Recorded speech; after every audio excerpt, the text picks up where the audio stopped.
Hello everyone. Before we dive in, don't forget to like and subscribe, and drop a comment telling me where you're watching from and what time it is for you. It really helps YouTube show you more stories like this one. Now let's get started.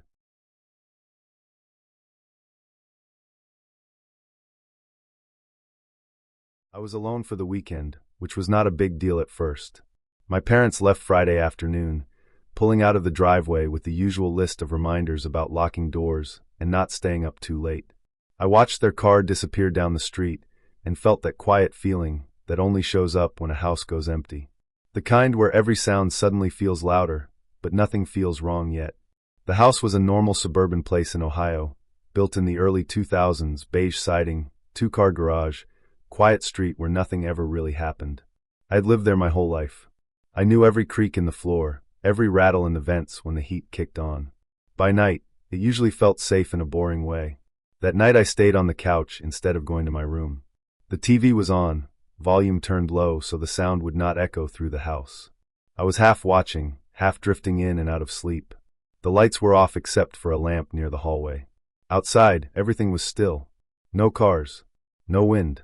Just that flat silence that settles in late at night. I checked the time on my phone when I shifted on the couch. It was 11:47 p.m. I remember that clearly because it felt late enough for the house to be fully asleep. That was when I heard the garage door. It was not the full sound. Not the loud rolling metal noise that fills the garage when it opens all the way. It was just the motor starting. A short whine, like it had been tapped by mistake, then it stopped. Half a second at most. I sat up a little, heart kicking harder than it should have. I muted the TV and listened. Nothing else happened. The house went back to being quiet. Our garage door opener had always been weird. Sometimes it reacted to temperature changes. Sometimes it made noises when it should not. I told myself it was just that. Metal expanding. Electronics acting up. I grabbed my phone and opened the garage app. It showed the door as closed. No alerts. No history. Everything normal. I stayed on the couch, but I was wide awake now. I kept the TV muted and just listened to the house. I could hear the refrigerator hum in the kitchen. I could hear the faint ringing in my ears that comes when everything else is too quiet. About 10 minutes later, it happened again. This time the motor ran longer. Not long enough to open the door, but long enough that I could tell it was not a glitch. It sounded like someone had pressed the button and then stopped halfway through. The noise came from the garage wall, low and heavy, vibrating through the floor. I did not move. I did not check my phone. I just stayed still and listened. When the motor stopped, there was a pause. Then I heard something else. A slow creak. It came from the door between the garage and the kitchen. That door always made noise, even when you barely touched it. This sound was drawn out, controlled. Like someone was putting pressure on it and stopping, then pressing again, feeling out how loud it was. My stomach dropped. That door was supposed to be locked. We always kept it locked. I knew I had not gone into the garage all day. I slid off the couch as quietly as I could and stood there, barefoot on the cold floor. I did not hear footsteps. I did not hear voices. Just the faint settling sounds of the house and my own breathing, which suddenly felt too loud. I backed down the hallway toward the bathroom.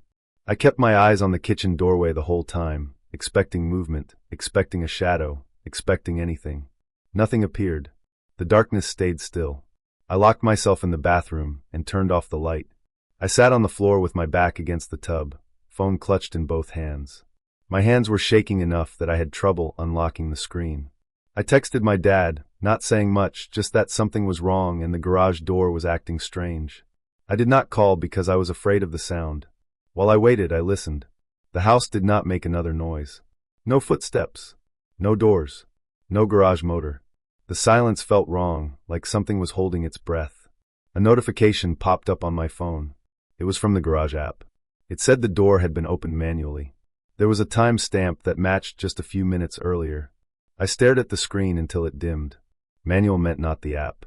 Not the car remotes. It meant someone had pulled the emergency release from inside the garage.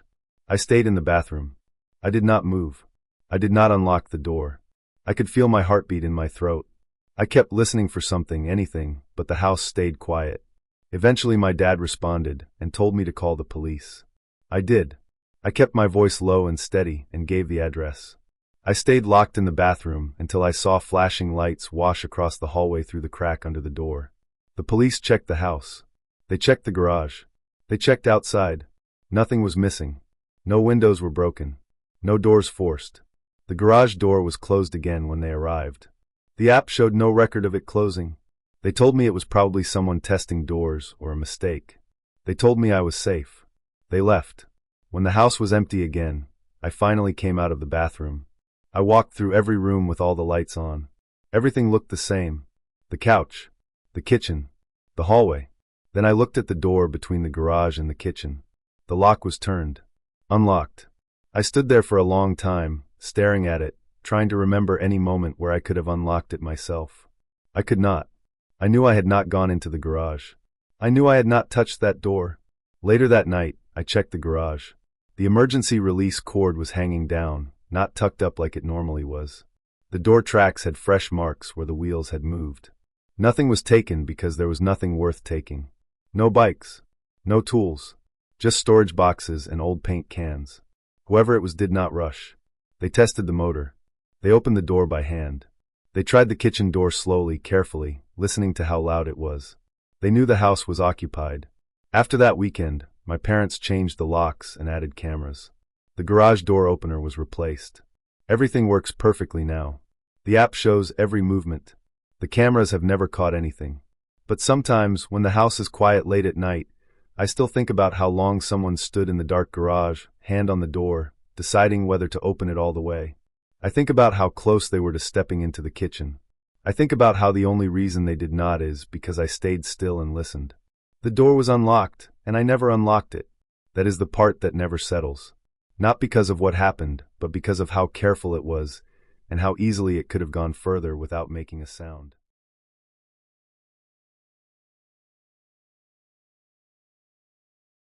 I live in a narrow 3-story townhouse in Seattle, the kind that was built tall instead of wide because space costs too much here. The floors creak no matter how careful you are. The walls hold sound like they are listening. You can hear the neighbors cough through the drywall if you pay attention. I had lived there long enough to know every normal noise it made, especially at night when the place settled and the city went quiet. That night I fell asleep on the second floor. My bedroom was small, just big enough for a bed, a dresser, and a chair I never used. I left my door open because it got stuffy if I didn't. The hallway light was off, but the glow from the street lamp outside leaked in through the windows and painted long shapes across the floor. I remember checking my phone before sleeping. No missed calls. No alerts. The security app showed everything locked and armed like always. I set the phone on my nightstand face down and went to sleep without thinking much about anything. I woke up because of the sound of water. At first it didn't even register as strange. It was just noise breaking through a dream. A steady rushing sound, like rain hitting a roof. I lay still for a few seconds, trying to figure out where I was. Then it became clear. It wasn't rain. It was plumbing. Water running through pipes. The sound was coming from above me. I checked my phone without lifting my head. 2:13 a.m. The blue light hurt my eyes. For a moment I felt annoyed more than scared. Old townhouses have issues. Pipes knock. Pressure changes. Sometimes the upstairs toilet makes noise when no one is using it. I told myself it was nothing and stared at the ceiling, waiting for the sound to stop. It didn't. Instead, it got clearer. The hollow echo of water hitting a tub. The kind of sound you only hear when a shower is on full blast. I could picture it without trying. The third-floor bathroom was directly above my room. Same layout. Same position. I knew exactly where the tub was because I had cleaned it myself a few days earlier. Then I heard the curtain rings slide across the rod. It wasn't loud, but it was sharp. Metal scraping metal. A sound that only happens when someone is standing there and moving it on purpose. The noise cut through the water like a blade. My body reacted before my brain did. My chest tightened, and my breath stopped halfway in. I stayed completely still. I didn't even blink. I listened so hard my ears felt hot. The water kept running. The curtain sound didn't repeat. Just the shower, steady and normal, like someone had stepped inside and was letting it warm up. I told myself to think. I told myself to be logical. No one else was home. I knew that because I had checked earlier, and because the app would have sent an alert if a door opened. I checked my phone again, slow and careful so it wouldn't light up the room too much. No notifications. The system still showed armed. No doors opened. No motion detected. The sound above me continued. The fear crept in quietly. It wasn't a sudden panic. It was the kind that settles into your stomach and stays there. The kind that makes your body feel heavy and weak at the same time. I thought about calling out, but the idea of hearing something answer me made my skin crawl. I also thought about staying silent forever, about letting the night pass and pretending none of this was happening. Then the water shut off. Not slowly. Not like someone turning a handle and letting the last drops fall. It stopped all at once. The sound just disappeared, like someone had flipped a switch. The silence afterward was worse. My ears rang. The house felt too big, too empty. I lay there staring at the dark ceiling, waiting for another sound. Footsteps. Pipes. Anything. Nothing came. Every second stretched out longer than the last. My heart beat, so hard I was sure it could be heard upstairs. I stayed in that position until my body started to ache. My arm went numb. My throat hurt from holding my breath too much. I didn't sleep again. Every tiny noise made me flinch. A car passing outside. The refrigerator kicking on downstairs. The house settling. All of it sounded wrong now. When the sky finally started to lighten, it felt unreal. The blue morning light crept through the windows like it was testing the place first. I waited longer than I needed to, just to be sure. When I finally sat up, my legs felt weak, like I had been sick. I moved slowly through the house. I didn't turn on any lights. I don't know why. It just felt safer to keep things the same. The second floor was exactly how I left it. No signs of anything disturbed. The front door was still locked. The alarm panel showed green. Everything normal. The stairs to the third floor felt steeper than usual. Each step creaked under my weight. I paused halfway up, listening. Nothing. No water. No movement. Just quiet. The third floor bathroom door was open. That alone wasn't strange. I often left it open to let air move through. I stepped inside and looked around. The room was dry. The sink was dry. The shower walls were dry. The tub was dry. There was no steam on the mirror. No damp towels. No warmth in the air. It looked like it hadn't been used in days. Then I looked down. There was a single wet footprint on the tile floor, just outside the tub. It was clear and dark against the light tile. You could see the heel, the arch, the toes. Barefoot. No shoe. No sock. The footprint faced the stairs. I stood there for a long time, staring at it. My mind tried to find reasons. Condensation. A drip. Something explainable. But the shape was too clear. Too complete. It wasn't smeared or fading. It hadn't come from the sink or the toilet. It was placed like someone had stepped out of the shower and paused. I checked the rest of the floor. There were no other prints. Just the one. I backed out of the bathroom and went downstairs. I checked every lock again. I checked every window. Nothing was open. Nothing was broken. The alarm history showed no entries. No errors. No gaps. Later that day I called the security company. They said the system had stayed armed all night. No faults. No activity. I called a plumber. He checked the pipes and said everything looked fine. No leaks. No pressure issues. No reason for water to run on its own. I cleaned the footprint myself. I didn't take a picture. I didn't want one. The water wiped away easily, like it had been left there only for me to see. That night, I didn't sleep in the house. I told myself it was just to get rest, just for one night. But I never went back to sleeping on the second floor with the door open. I never ignored strange sounds again.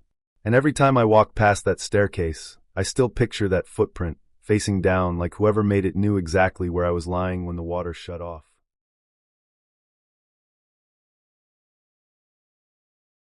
I was alone in my apartment that evening, the kind of quiet that only exists after sunset in Phoenix when the heat finally lets go of the day. The AC was running steady, pushing out dry, cool air that smelled faintly like dust. I had the kitchen light on and everything else dim, the living room lit only by the TV glow, even though it was muted. I was reheating leftovers in the microwave, standing there scrolling on my phone, waiting for the timer to finish. Nothing felt off. It was just another night. Then my smart speaker lit up on the counter. I noticed it right away because I hadn't said anything. The blue ring came on smooth and steady, not flickering like it does when it misunderstands me. A calm voice came from it, clear and flat, stating that someone was in the living room. Not asking. Not suggesting. Stating it like a weather update. For half a second I smiled, because my first thought was that it was a glitch. These things mess up all the time. I told it to stop out loud, annoyed more than scared. The microwave hummed behind me. The speaker replied with its default apology, saying it didn't understand. That response actually made me relax a little, because it sounded normal. Mechanical. Predictable. Still, I checked the app. I leaned against the counter, phone in my hand, microwave clock blinking at me. There were no routines scheduled, no alerts, no security features turned on. The microphone history showed nothing recent. According to the app, the speaker hadn't heard a single word since that morning. I stood there longer than I meant to, scrolling up and down, waiting for something to update. Nothing did. The apartment was quiet except for the microwave finishing, and the AC kicking a little harder. Then the speaker activated again. This time the light was dimmer. The voice was lower, like the volume had been turned down on purpose. It said something different. It asked for whoever was hiding to stop. My stomach dropped in a way I had never felt before. It wasn't panic yet. It was more like my body knew something my brain hadn't caught up to. My skin felt tight, like I had goosebumps under my clothes. I didn't laugh that time. I didn't speak. I just stood there, staring at the speaker, waiting for it to say something else. It didn't. The silence that followed felt heavy. I could hear my own breathing. I could hear the faint sound of traffic far away through the windows. I realized I had left the bedroom door open at the end of the hallway, and beyond it was darkness. I moved without thinking. I walked fast down the hall, went into my bedroom, and locked the door. The lock clicked loud in the quiet, and I stood there with my hand still on it, listening. I didn't hear footsteps. I didn't hear anything move. That somehow made it worse. A few seconds later, music started playing in the living room. It wasn't loud, but it was clear. It was a song I had never heard before. Not something popular, not something random like a playlist. It sounded old and slow, with a low rhythm that carried through the walls. I hadn't asked for music. I didn't even use the speaker for music most days. I sat down on the edge of my bed, phone in my hand, not sure who to call or what to say. My mind kept trying to explain it away. Software bug. Neighbor's device. Someone hacking. Anything that didn't involve a real person being in my apartment. I stayed locked in that room for over an hour. I didn't move. I watched the time change on my phone. The music stopped after a while on its own. Nothing else happened. Eventually, the silence felt safer than the noise had. I didn't sleep much that night. I left the bedroom door locked and kept the light on until morning. The next day I called tech support. I explained everything carefully, leaving nothing out. They walked me through logs and settings. According to them, the speaker had not been manually activated at all that night. No wake word. No button press. No remote access. They sounded confident. Almost bored. That should have made me feel better. It didn't. Later that afternoon, I checked the playback history myself, digging deeper than I had before. Buried in the logs was a single entry at 7:06 p.m. It wasn't listed as a song request or a command I recognized. It was labeled as a voice input, but the system couldn't match it to any user. It simply said voice not recognized. I stared at that line for a long time. I live alone. I don't share my account. No one else should have been able to talk to that device from inside my apartment. That night, I didn't stay there. I went to a friend's place and told them I just needed company. The next day, I went back in the morning with someone else. The apartment looked normal. Nothing was missing. Nothing was out of place. But I noticed things I hadn't before. The living room window wasn't locked the way I always locked it. The screen had been lifted just enough to fit a hand through. I called the police. They took it seriously once they saw the window. They searched the apartment carefully. In the hallway closet, behind a stack of old boxes I hadn't touched in months, they found signs that someone had been there. A flattened space on the floor. A water bottle that wasn't mine. Dust disturbed in a way that didn't match the rest of the closet. There had been someone in my apartment. Later, security footage from a nearby building showed a man entering the complex that evening and leaving late at night. He wasn't a resident. He had been seen before in the area, moving between buildings, checking doors and windows. The police believed he had been hiding inside apartments when people were home, staying quiet, watching, leaving when it was safe. The speaker had picked up his voice. It wasn't smart. It wasn't protective. It didn't know what it was doing. It heard a sound it didn't recognize and responded in the only way it could, using broken context and Puritan phrases. When it said someone was in the living room, it was stating a fact based on audio input. When it asked for someone to stop hiding, it was misfiring a prompt meant for games and routines. The music had been triggered by him moving or whispering too close to the microphone. That command at 7:06 p.m. was his voice. I moved out a month later. I unplugged the speaker the same night the police left. I don't use smart devices anymore. I still think about how calm the voice sounded, how sure it was. Not because it was trying to warn me, but because it didn't understand fear at all. It was just reporting what it heard, in a room I thought was empty.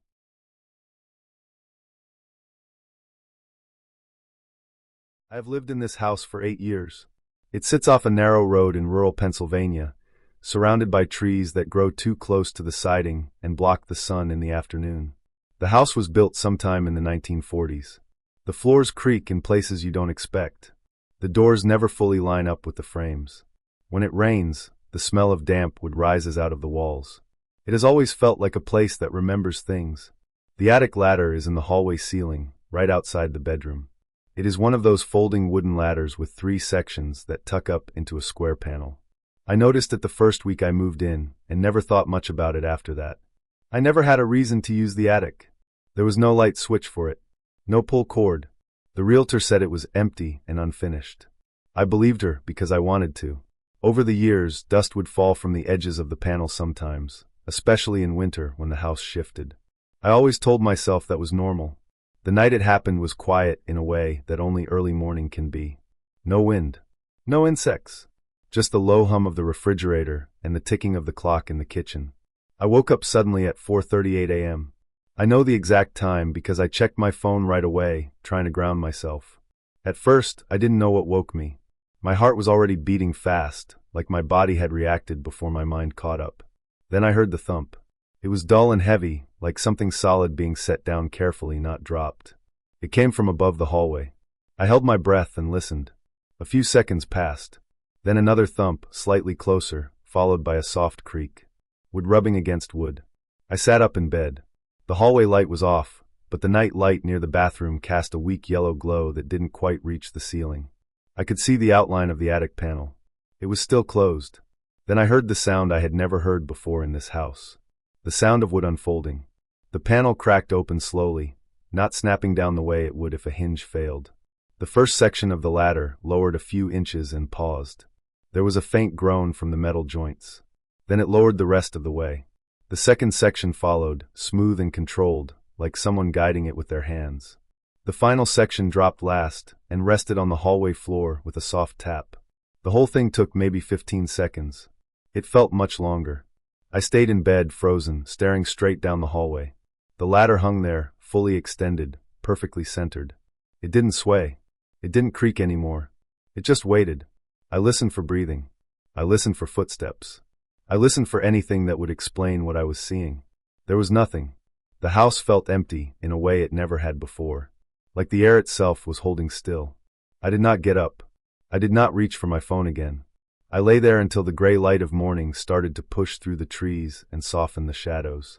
At some point I must have drifted in and out of sleep, but every time I opened my eyes, the ladder was still there. When the sun was fully up, I forced myself to move. My legs felt weak when I stood. The hallway smelled faintly of old wood and dust, stronger than usual. I walked toward the ladder slowly, expecting it to move, to retract, to do something. It didn't. Up close, I noticed things I hadn't seen from the bedroom.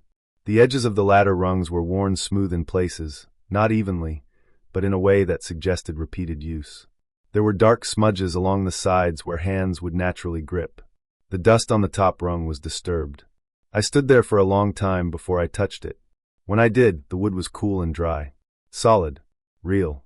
I climbed halfway up, just enough to see into the attic without fully exposing myself. The smell hit me first. Stale air mixed with sweat and something else I couldn't place at the time. The attic was unfinished, just as I had been told, but it was not empty. The insulation was pressed down in narrow paths, like someone had crawled through it more than once. Near the opening, the dust was disturbed in clear shapes. Handprints. Full palms with fingers spread. They were not leading up into the attic. They were leading down. I climbed back down and stood there shaking. In the clear morning light, more details became obvious. Scratches on the inside edge of the panel where it closed. Tiny wood shavings on the hallway floor that hadn't been there the night before. A faint mark on the wall near the ladder, like something had brushed against it.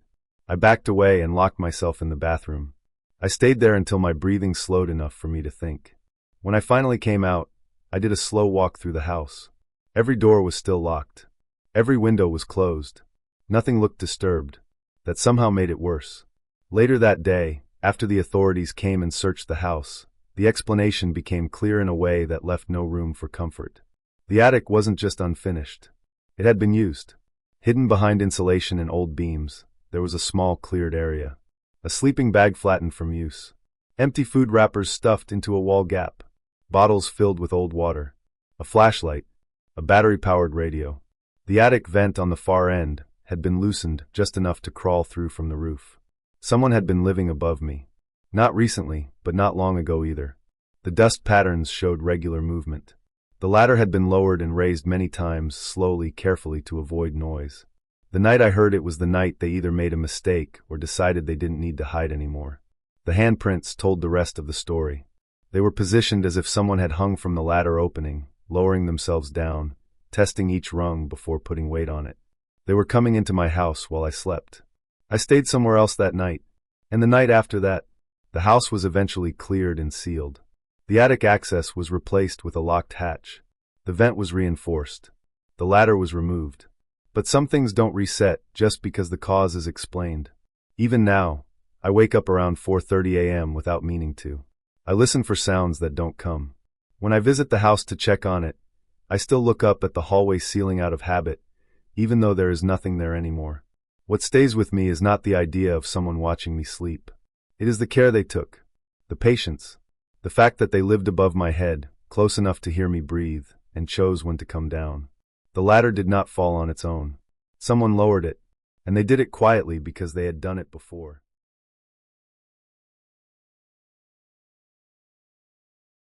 I was halfway through a movie when my phone buzzed on the nightstand. The room was dark except for the TV glow and the blue light from my phone screen. I remember thinking it was probably nothing. A car passing. A tree branch. The Ring app opened and showed the alert time, 9:52 p.m., Denver, motion detected at the front door. I tapped the live view. The porch light was on like always, throwing the same yellow shape across the concrete. The door was closed. The welcome mat hadn't moved. No shadow crossed the lens. I waited, watching longer than I needed to, letting the feed buffer and sharpen. Nothing happened. I put the phone down and tried to focus back on the movie, but the calm feeling I had before didn't come back. I kept thinking about how quiet the house felt. A few minutes later the phone buzzed again. Motion detected at the back door. That one made my stomach tighten. The back door faced the alley and the small fenced yard. No one ever went back there at night. I opened the feed. The yard light was off, so the image was grainy and gray. The trash cans sat where I left them. The fence line was still. No wind. No animal. I turned the brightness up and leaned closer to the screen like that would help. Nothing moved. I locked the phone and sat still, listening. The heater kicked on with its usual dull thump, and I almost jumped. I realized how aware I was of every sound now. The hum of the fridge. The soft rattle of the vent. I told myself I was overreacting, that cameras glitch all the time. Still, I paused the movie. The third alert came less than a minute later. Motion detected in the hallway. That one didn't feel like a glitch. The hallway camera only ever triggered when I walked past it. It pointed straight down the narrow hall that connected the bedrooms to the living room. There were no pets. No open windows. Nothing should have moved. The live feed took longer to load this time. The spinning circle sat there, and my chest felt tight while I waited. When the image finally appeared, it showed the hallway exactly as I expected it to look. The carpet runner was flat. The doors were closed. The night light near the bathroom cast a weak orange glow. Empty. I stared at the screen, waiting for something to change. Then the image shifted slightly. It wasn't a clean movement like a software adjustment. It looked like the camera itself had been nudged. The frame tilted just a bit, slow and uneven, like something had brushed against it. I turned off the TV. The room felt too open suddenly, like the walls had moved farther away. I locked my bedroom door, even though I already knew it was locked. I sat on the bed with my phone in my hand, the camera feed still open, my thumb hovering near the refresh button. Nothing else triggered. No more alerts. That almost made it worse. I stayed there, barely moving, counting my breaths, listening for footsteps or the creak of a floorboard. Every sound felt louder than it should have been. I thought about the layout of the house, how the hallway connected everything, how if someone was there, they were between me and every exit. I stayed like that until the police arrived. I didn't sleep. I didn't leave the room. When they searched the house, they moved through it carefully, checking doors and windows, opening closets, looking under beds. They found no broken locks, no open windows, no sign that anyone had forced their way in. The back gate was latched. The crawl space hatch was closed. Everything looked normal. After they left, the house felt wrong. Too quiet, like it was holding its breath. I checked every door myself and turned on every light. I didn't turn the movie back on. I sat at the kitchen table until the sun started to lighten the windows. Later that morning, after some sleep that didn't feel like rest, I opened the Ring app again. I wanted to understand what had happened. I went through the timeline slowly, watching each clip frame by frame. The front door alert showed nothing. The back door alert showed nothing. The hallway alert started like before, the empty hall, the soft light. Then I noticed something I hadn't before. The camera angle was wrong. I pulled up an older clip from earlier that day, when I had walked down the hall to grab a glass of water. In that clip, the camera showed the carpet clearly, the baseboards, the lower half of the doors. In the clip from the night before, the floor was barely visible. The frame was higher, pointed up toward the door frames and ceiling. The camera hadn't just been bumped. It had been adjusted. I compared the timestamps. The moment the alert triggered was the same moment the angle changed. That meant something had touched it during the motion detection.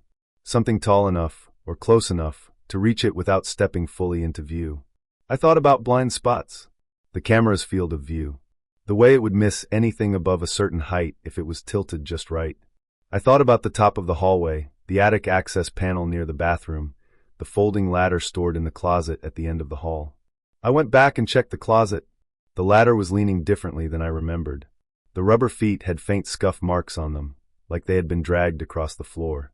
The attic panel had a thin line of dust missing along one edge. The ending became clear in a way I couldn't ignore. Someone had been inside my house. They hadn't needed to break in. They had avoided the cameras by knowing exactly where to stand and what to move.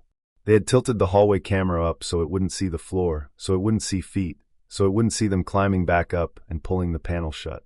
They didn't take anything. They didn't make noise. They didn't leave obvious damage. They just moved through the house, adjusted what they needed to, and waited until it was quiet again. I replaced every camera that week. I added one pointing straight at the attic access. I changed the locks and sealed the crawl spaces. But even now, when my phone buzzes at night, I don't assume it's nothing. I check every alert. I check the angles, because I know now that an empty hallway doesn't always mean no one is there.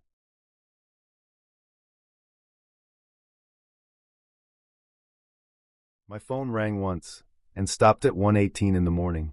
The sound was sharp and short, the kind that pulls you straight out of sleep before your brain has time to catch up. My room was dark except for the soft blue light from the alarm clock on my nightstand. The city outside was quiet in that late way, not silent, just distant. I remember noticing how my heart was already beating fast before I even reached for the phone, like my body knew something was off before my mind did. There was a voicemail notification from my own number. Same digits, same area code, same contact photo I had set years ago and never changed. I sat up in bed and felt the cool air on my arms. The sheets were twisted around my legs. I had not moved in my sleep much, which felt strange on its own. I usually toss and turn. I played the voicemail. The first part was nothing. No static. No background noise. Just clean silence, like the phone had been placed in a soundproof room. I remember counting in my head without meaning to. 1, 2, 3. Around halfway through, I heard breathing. Slow and controlled, close to the microphone. I could hear moisture in the throat. Then I heard my own voice, low and calm, saying that it could hear me breathing too. I realized I had stopped breathing before the words even finished. My chest felt tight, like I had been bracing for something without knowing why. When the voicemail ended, the room felt different. Not darker, not colder, just wrong. Like when you walk back into a room and know something has been moved but cannot tell what yet. I checked the call logs. The voicemail showed it was left from inside my condo. Not the building. Not the street. Inside. I stared at the screen until it dimmed. Then I tapped it again and read it over and over, hoping I had misunderstood. I had decent cell service. No dropped calls. No glitches like that. I worked in IT. I knew how phones failed, and this was not how they failed. I got out of bed and walked through the condo slowly. Bare feet on hardwood. I noticed every small sound. The fridge humming. The faint click of the HVAC kicking on. the distant elevator cable shifting somewhere in the walls. I checked the front door. Locked. Deadbolt engaged. The chain was still on from earlier. The windows were shut. The balcony door was locked too. I stood in the hallway and listened. Nothing else. No footsteps. No movement. I went back to the bedroom and tried to slow my breathing, but my body would not follow. I replayed the voicemail again with the volume turned down low, holding the phone close to my ear. The breathing sounded like it was recorded in a small space. No echo. No room tone. The voice sounded exactly like mine, not just similar. Same rhythm. Same slight rasp from an old cold I had last winter. I knew what my voice sounded like when I was tired and close to a microphone. This was that voice. I checked my laptop. No new logins. No remote access. No webcam light. My router logs showed nothing unusual. I unplugged the smart speaker in the kitchen, even though I had never enabled calling on it. I turned off Bluetooth on my phone. None of it made me feel better. I noticed then that the voicemail length was 30 seconds, but the breathing only started around the 15-second mark. That meant someone waited in silence first, or something had been left recording before the sound began. The thought sat heavy in my stomach. I went into the bathroom and looked at myself in the mirror. I looked pale. My eyes were wide. There was a faint red line across my cheek from the pillow. I pressed my fingers against the sink and leaned forward, listening to my own breath, trying to match it to the one on the recording. It was close. Too close. I packed a bag without really deciding to. Wallet, keys, charger, hoodie. I left the lights on. I did not turn off the TV, which I had left on earlier.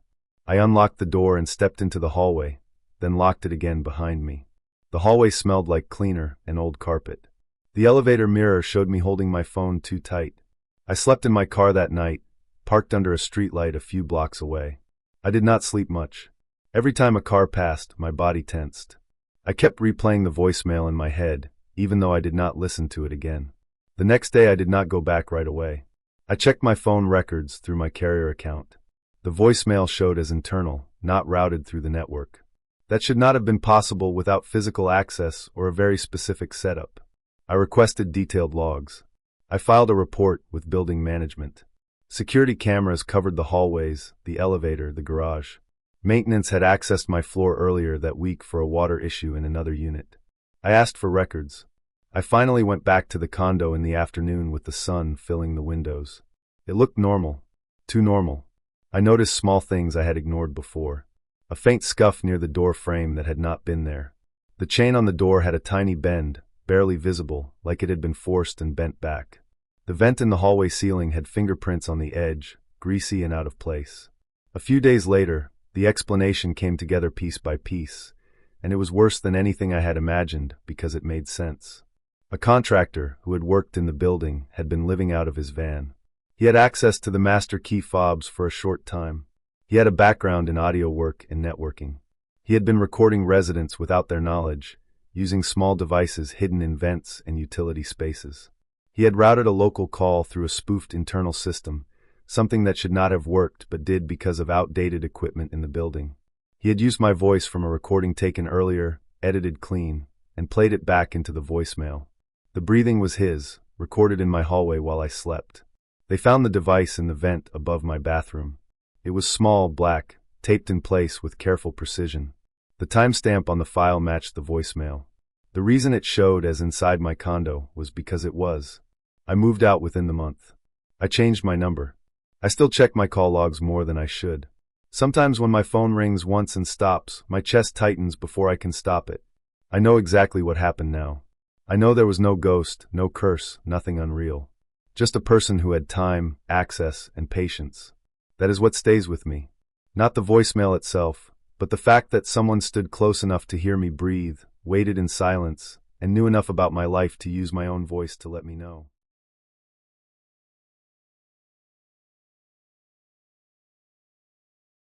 The snow started earlier than anyone said it would. By late afternoon the sky was already low and gray, the kind that makes everything feel smaller and closer. I live outside a small town in northern Minnesota, far enough out that the road isn't plowed as often and close neighbors are a good distance away.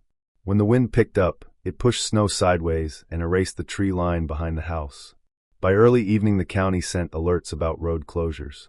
I watched the updates on my phone while the lights flickered, the house giving off that hollow creak it does when the temperature drops fast. I locked the doors before dark, even though I usually don't until later. The cold makes sounds travel strangely, and I could already hear the wind grinding snow against the siding like sand. I made dinner early because I had a feeling the power might go out. I filled the bathtub with water and set out flashlights on the counter. I checked the deadbolts twice. The storm felt heavier than most, like it was pressing down instead of passing through. By 10 o'clock the world outside was gone. The windows were just white noise, a moving blur that made it impossible to tell distance. The power flickered again and stayed on, but dimmer. I sat on the couch with the lights off, wrapped in a blanket, listening to the house. Every few minutes there was a hard gust that shook the back door. I remember thinking how isolated everything felt, how even if someone was out there, you wouldn't know until they were right up against the house. At 10:31 my phone buzzed with a weather alert. Right after that, there were 3 slow knocks on the front door. Not loud, not frantic. Each one spaced out, like whoever was there was calm and patient. I didn't move at first. My brain tried to place the sound, to decide if it could have been something else. The wind does a lot of strange things in storms like that. Then I heard it again in my head, the exact rhythm. It was too even to be the wind. I got up and went to the side window by the door. I moved the curtain just enough to look out. The porch light was on, shining into a wall of snow. I couldn't see the steps or the yard. There were no shapes, no shadows. The snow was blowing hard enough that if someone had just walked up, there should have been tracks leading from the driveway. There was nothing. Just smooth, untouched snow, already piling up against the railing. Another knock came, harder this time. The sound traveled through the door and into my chest. It wasn't pounding. It was firm, like a reminder. I stepped back and grabbed my phone. My hands were shaking, and I remember being annoyed by that, telling myself to get it together. I turned on the camera feed for the doorbell, but the live view was mostly white. Snowflakes streaked across the lens, so fast it looked like static. I couldn't see anyone standing there. I raised my voice toward the door and said I was calling the police. I wanted whoever it was to know I wasn't opening it, that I wasn't alone even though I was. The response came immediately from right on the other side of the door. The voice was calm and close, like the door wasn't even there. It stated that it knew and that it could hear me. That was the moment everything shifted. It wasn't the words themselves, it was how certain they sounded. There was no panic, no anger. Just information. I backed away until I hit the wall across from the door. The house felt smaller, like all the air had been pulled toward that one point. I listened for footsteps on the porch, for the scrape of boots on wood. There was nothing. The wind kept howling, steady and loud, filling in the silence. The knocking didn't start again. Minutes passed, then more. I stood there longer than I should have, staring at the door like it might move on its own. Eventually I sat down on the floor with my back against the couch, still watching. My phone screen dimmed, and I woke it up over and over just to have the light. I didn't sleep. Every sound made my stomach tighten. The house made its normal cold weather noises, pops and groans, and each one felt like a test. I checked the locks again around midnight. Everything was still secure. The storm didn't let up. If anything, it got worse, the wind throwing snow hard enough that it rattled the windows. Sometime after 1, the power went out completely. The house went quiet except for the storm. I turned on a flashlight and left it pointed at the front door from across the room. I kept thinking about how there had been no footprints, how someone could stand there long enough to knock twice and then speak, and leave nothing behind. Morning came slowly. The light outside was dull and blue, filtered through snow that was still falling but not as hard. When I finally stood up, my legs felt stiff and weak. I made coffee on the gas stove and waited for it to get brighter. The storm warnings were still active, but the worst had passed. I opened the front door carefully. Snow had drifted almost up to the handle. The porch was buried. There were no footprints anywhere near the house. The driveway was smooth and untouched. It looked like no one had been there at all. I checked the door for marks. The paint was intact. The lock wasn't damaged. Nothing looked forced. If I hadn't heard the knocking myself, I could have convinced myself it never happened. When the power came back later that morning, I pulled up the doorbell camera recordings. The live feed from the night before was useless, just a blur of snow. But the motion alerts had still triggered. I watched the clip from 10:31. The camera caught the door in the center of the frame, snow flying past. There was no person visible, no face, no body. But the handle moved. Slowly at first, then again testing it. It went on like that, small movements, over and over, for more than 10 minutes. Whoever it was stayed just out of view, close enough to reach the handle but far enough back to avoid the camera. At no point did the door open. At no point did the movement look rushed. There were no more alerts after that. I saved the footage and sent it to the police when the roads finally reopened. They told me what I already knew. In storms like that, people get stranded. Some panic. Some don't want to be seen. Some test houses to see which ones are empty, counting on weather and darkness to cover them. The lack of footprints wasn't proof of anything. Snow like that erases evidence in minutes. What stayed with me wasn't the explanation. It was the patience. The way the handle was tested again and again, methodical and quiet. The way the voice sounded close and sure, like it belonged there. I replaced the door hardware that week. I added more cameras, adjusted the angles. I keep the porch light brighter now, even in storms. When the wind picks up and the snow starts to erase the world again, I don't sit in the dark anymore. I keep the lights on and the doors locked, and I listen. The house still creaks. The storms still come early. But every time there's a sound at the door, I remember how easy it was for someone to be right there, hidden by weather, testing the limits of a locked house, and how thin the line is between quiet and danger when the roads are closed and help is far away.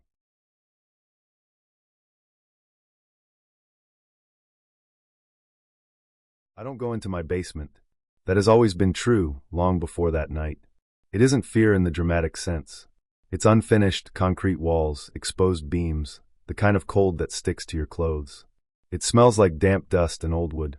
The stairs are narrow and steep, and the single bulb at the bottom hums when it's on. Nothing down there is useful anymore. Old paint cans, broken furniture I never bothered to throw out, boxes I sealed years ago and forgot what's inside. I had no reason to go down there, so I didn't. That evening felt normal in every way that matters. It was early winter, dark outside before dinner. I remember checking the time because I was waiting for something to finish in the oven. 6:54 p.m. I know the time because I looked at the clock right before I heard it. At first, I thought it was coming from outside. A distant sound, barely there, like when a neighbor has a TV on and a window cracked open. It was low and uneven. Static first, then something steady underneath it. Not music. Not yelling. It had the rhythm of a broadcast.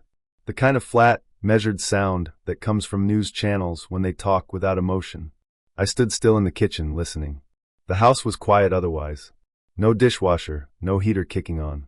The sound didn't drift. It stayed in one place. After a few seconds, I realized it was coming from below me. The basement. I didn't move right away.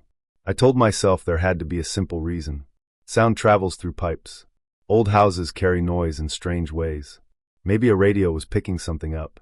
Maybe one of the smoke detectors was malfunctioning. The sound was faint, but it was clear enough that it had structure to it. It rose and fell like sentences, even though I couldn't make out words. I walked to the basement door.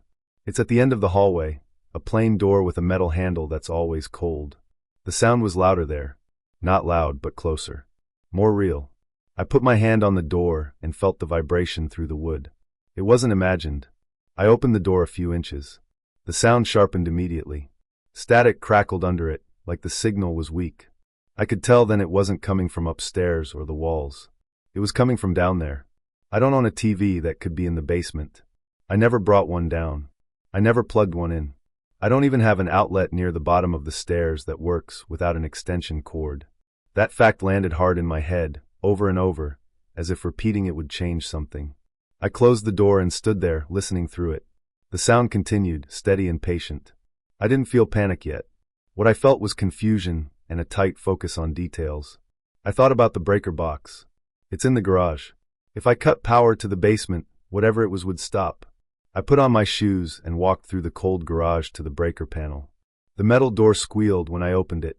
The basement breakers are labeled in faded marker. I flipped them all off.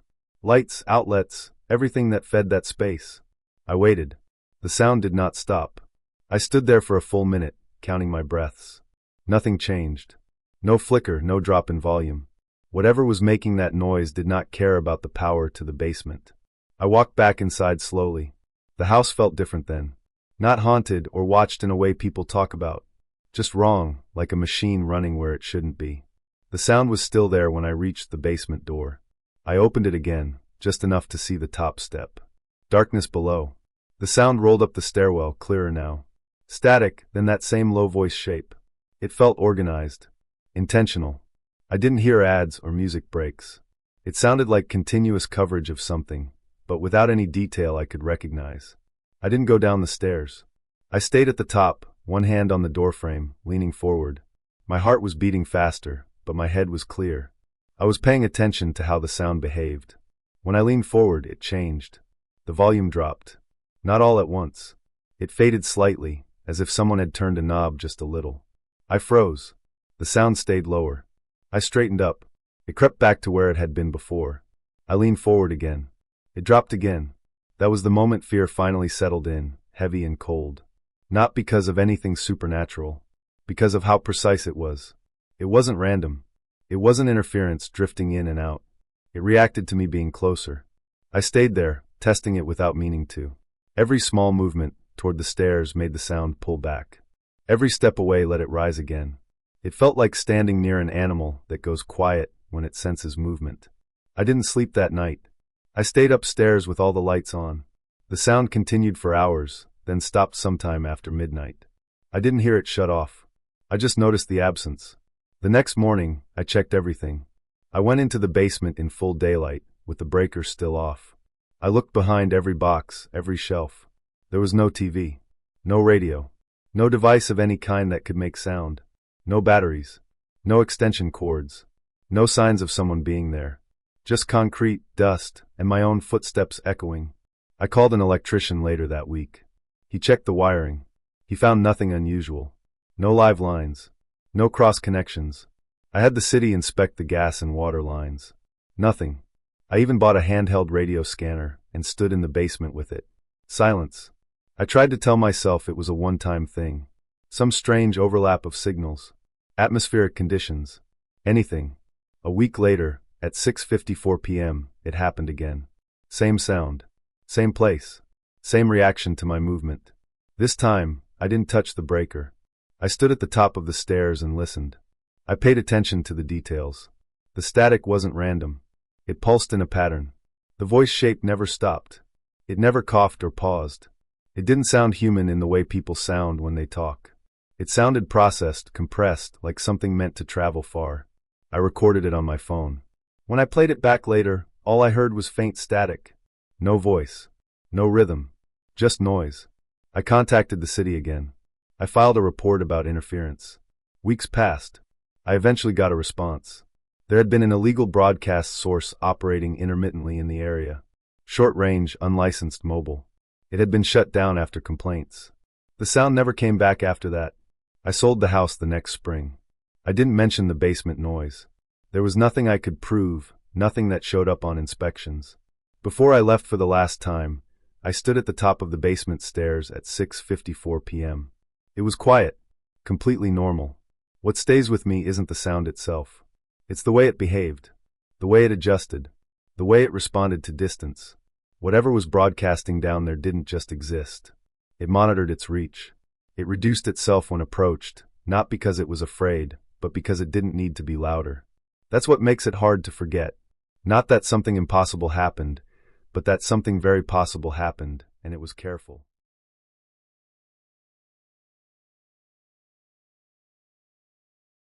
I brushed my teeth at midnight, because I always did. It was not a habit I liked, just one I followed. Midnight meant the day was over. The apartment was quiet in that way that only old buildings get, where the pipes sounded tired and the floorboards held onto the memory of footsteps from hours ago. I lived alone in a small Brooklyn apartment, one bedroom, narrow bathroom, everything close together. The windows faced another building so close I could see into their kitchen if the lights were on. At night, I kept my own lights low. I remember being half asleep already when I stood in front of the sink. The bathroom light was on, bright and white, too bright for that hour. I leaned over the sink and stared at my face in the mirror, swollen eyes, a faint red mark on my cheek from where I had rested it on the couch pillow. I started brushing. The sound of the bristles was loud in the small room, echoing off the tile. Foam built up fast. I remember thinking about nothing in particular, just letting my mind drift the way it does right before sleep. When I leaned down to rinse, that was when it happened. I bent at the waist, spit into the sink, and as I did, I caught movement in the mirror behind me. Not a shadow. Not a flicker of light. It was clear movement, like someone shifting their weight. The mirror showed my back, the doorway behind me, the towel hanging crooked on the hook. Something moved where my reflection should have moved. I froze. My hand stopped. The toothbrush stayed in my mouth. My body locked up in a way that felt automatic, like my muscles made the choice before my brain did. My reflection in the mirror was still brushing its teeth. The arm kept moving in a slow, steady rhythm. The head tilted slightly, like it always did when I brushed the left side. But I had stopped. I could feel the plastic handle of the toothbrush resting against my teeth, completely still. My jaw was tight. My shoulders hurt from holding so much tension. I did not breathe right away. I just stared. The reflection finished brushing one side and moved to the other. The motion was smooth. Too smooth. The foam in its mouth was thicker than mine, dripping just a little at the corner. I noticed small details that made my stomach turn. The reflection blinked slower than I usually did. The eyes stayed open just a fraction of a second longer each time. The reflection's head lifted, and it looked straight at me through the mirror. I felt cold all over. The reflection smiled slowly. Not a wide smile. Not anything exaggerated. Just a slow lift at the corners of the mouth, the kind of smile that comes from knowing something the other person does not. Then it raised a finger and pressed it gently against its lips. I did not move. I did not scream. I did not drop the toothbrush. I stood there staring, my heart beating so hard I could feel it in my throat. My ears rang. My vision narrowed around the mirror. I became aware of every small sound in the apartment, the hum of the refrigerator, the distant siren outside, the soft tick of the bathroom fan that I was not sure I had turned on. Then everything snapped back. The reflection was normal. It matched me exactly. The brushing motion was gone. My reflection stood frozen, just like I was. I realized I was shaking. My knees felt weak. My mouth tasted like metal and toothpaste. That was when I noticed the bathroom light was off. The room was dark, lit only by the faint glow from the hallway night light I kept plugged in near the floor. The mirror reflected shadows instead of clear shapes. I could barely see my face now. The overhead light was definitely off. I do not remember turning it off. I stood there for a long time after that. I am not sure how long. Time felt strange, stretched thin. I eventually rinsed my mouth and set the toothbrush down, my movements careful and slow, like I was afraid of triggering something. I washed my hands even though they were not dirty. I stared into the mirror again, leaning closer, checking my eyes, my mouth, the line of my jaw. Everything looked normal. I turned the light back on. The switch felt real under my fingers. The light came on instantly. Nothing happened. I went to bed after that, but I did not sleep well. Every small noise pulled me halfway awake. I kept picturing the reflection's smile, how calm it looked. Not angry. Not playful. Calm. Like it belonged there more than I did. The next morning, I woke up with a headache. A deep, dull ache behind my eyes. I brushed it off as lack of sleep. I went to work. I tried to focus. I kept replaying the moment in my head, looking for a place where my memory might be wrong. I told myself it was exhaustion. I had been working late. I had skipped dinner. I had been staring at screens all day. People see things when they are tired. That night, I avoided the mirror. I brushed my teeth with the cabinet door open, so I could look at the inside instead of my reflection. I kept the bathroom door open and the hallway light on. Nothing happened. But over the next few days, small things started to feel off. I would find the bathroom light off in the morning, even though I remembered leaving it on. I would catch my reflection in dark windows and feel a rush of fear for no clear reason. I started waking up feeling like I had not slept at all. My headache never fully went away. It pressed behind my eyes constantly. One evening, I came home early from work because I felt dizzy. The apartment smelled strange, faint but sharp, like something burnt. I opened the windows. I sat on the couch and tried to slow my breathing. My thoughts felt heavy, like they were moving through mud. I checked my phone and saw I had missed calls and messages from earlier in the day that I did not remember receiving. That scared me more than the mirror. I called the building management and reported the smell. They sent someone the next day to check the gas lines and the boiler. I stayed home while they worked. I watched from the couch as they moved around the apartment with their equipment. When they tested the air near the bathroom, their posture changed. They checked again. They checked the heater in the wall behind the bathroom. There was a carbon monoxide leak. It was small but steady. Enough to cause headaches. Enough to cause confusion. Enough to mess with memory and perception, especially late at night when everything was quiet and the brain was already drifting. They shut everything down. They fixed the problem. They installed a carbon monoxide detector in the hallway outside the bathroom. It beeped loudly when they tested it. The sound made my chest tighten. That night, I slept with the windows open. The headache was gone by morning. My thoughts felt clearer. The apartment felt lighter, like something heavy had been lifted out of the air. I avoided thinking about the mirror for a while. I told myself it had been my brain misfiring, filling in gaps, creating patterns where there were none. That explanation made sense. It fit the facts. It was realistic. Weeks passed. Nothing strange happened. The detector stayed silent. One night, long after the leak was fixed, I brushed my teeth at midnight again. I did not even realize the time until I checked my phone after. The bathroom light was on. The mirror was clear. I brushed and rinsed and leaned closer to check my teeth. My reflection matched me perfectly. As I turned to leave, I reached for the light switch and paused. I stood there for a second, staring at my reflection one last time. My face looked tired but normal. My eyes were steady. There was no smile. I turned off the light and walked into the dark hallway. Behind me in the mirror, my reflection stayed lit for just a moment longer before the darkness swallowed it. The carbon monoxide detector did not make a sound.